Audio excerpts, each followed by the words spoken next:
तूफानी समंदर भी जिसके आगे खामोश हो जाए।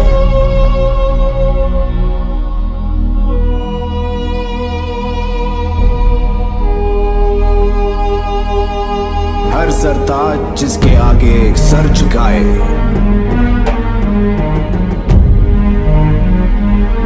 धरती की जाति का लाल, बाहों में ताकत, आंखें जैसे बाज।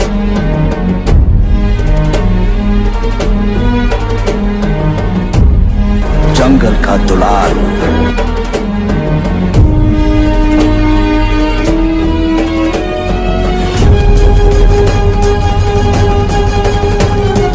गोंड का अहंकार।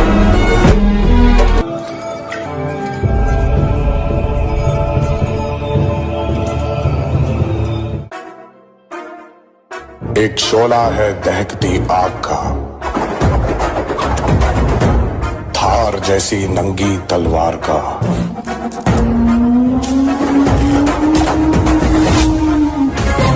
वक्त आ गया है मारने या मर जाने का।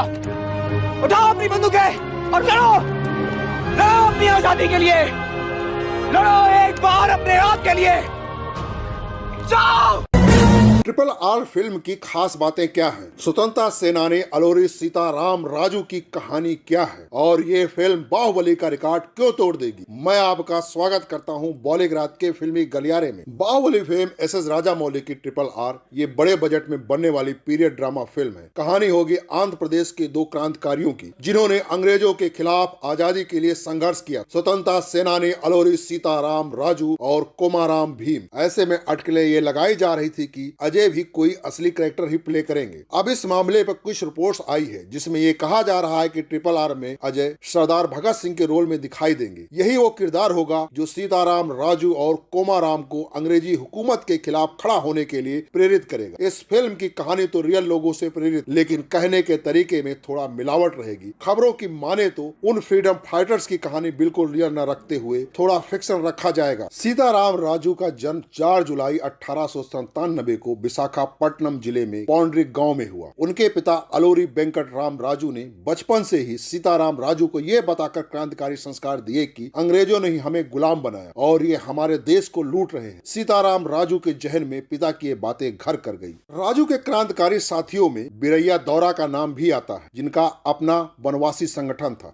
इस संगठन ने अंग्रेजों के खिलाफ युद्ध छेड़ रखा था। अंग्रेज बिरैया दौरा को फांसी पर लटका देते, लेकिन तब तक सीताराम राजू का संगठन बहुत बलशाली हो चुका। पुलिस राजू से थर-थर कांपती थी। वो ब्रिटिश सत्ता को खुलेआम चुनौती देता था। सीताराम राजू के संघर्ष और क्रांति की सफलता का एक कारण ये भी था कि वनवासी अपने नेता को धोखा देना, उनके साथ विश्वासघात करना नहीं जानते थे। कोई भी समान व्यक्ति मुखबिर या गद्दार नहीं बना। सीताराम राजू ने लोगों के मन से अंग्रेज शासन के डर को निकाल फेंका और उन्हें असहयोग आंदोलन में भाग लेने के लिए प्रेरित किया। कुछ समय के बाद सीताराम राजू ने गांधी जी के विचारों को त्याग दिया और सैन्य संगठन की स्थापना की। उन्होंने संपूर्ण रंपा क्षेत्र को क्रांतिकारी आंदोलन का केंद्र बना लिया। मालाबार को पर्वतीय क्षेत्र छापामार युद्ध के लिए अनुकूल था। इसके अलावा क्षेत्रीय लोगों का पूरा सहयोग भी उन्हें मिल रहा था। आंदोलन के लिए प्राण तक न्यौछावर करने वाले लोग उनके साथ। इसीलिए आंदोलन को गति देने के लिए गुदेम में गांव मल्लू डोरे और गांव गौतम डेरे बंधुओं को लेफ्टिनेंट बनाया। आंदोलन को और तेज करने के लिए उन्हें आधुनिक शस्त्र की आवश्यकता थी। ब्रिटिश सैनिकों के सामने धनुष बाण लेकर अधिक देर तक टिके रहना आसान नहीं था। इस बात को सीताराम राजू भली भांत समझते थे। यही कारण था कि उन्होंने डाका डालना शुरू किया। इससे मिलने वाले धन से शस्त्रों को खरीद फरोख्त करने लगे और उन्होंने पुलिस स्टेशनों पर हमला करना शुरू किया। 22 अगस्त 1922 को उन्होंने पहला हमला चिंतापल्ली में किया। अपने 300 सैनिकों के साथ शस्त्रों को लूटा। दोस्तों, आज के लिए बस इतना ही।